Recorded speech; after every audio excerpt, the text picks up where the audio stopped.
থেকে আগত সকল জাতীয়তাবাদী আদর্শের সৈনিকদের আমরা শুভেচ্ছা জানাচ্ছি।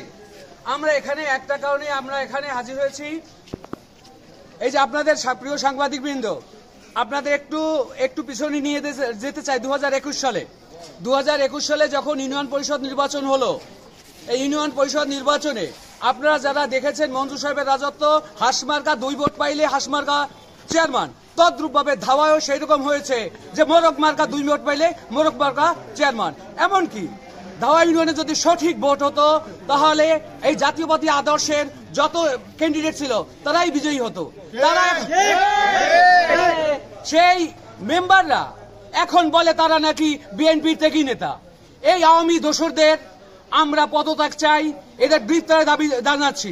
কি করে তেজগাঁও কলেজের একজন সাবেক ছাত্রলীগ নেতা, ধাওয়া ইউনিয়ন একজন ছাত্রলীগ সহসভাপতি কিভাবে এখনো আমাদের প্রশাসককে তার কাজে বাধা দেয়, আমরা প্রতিবাদ জানাই, আমরা ওই মেম্বারের পদত্যাগ দাবি করছি। জুলাই বিপ্লবের ছাত্র হত্যার আসামি কিভাবে এখনো ধাওয়ায় ঘুরে বেড়াচ্ছে এবং বিএনপি নেতাকর্মীদের এখনো তারা ভয়ভীতি দেখাচ্ছে।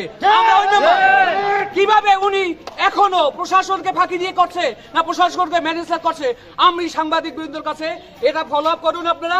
আমরা তার অবিলম্বে গ্রেপ্তার চাই এবং তার দৃষ্টান্তমূলক শাস্তি চাই।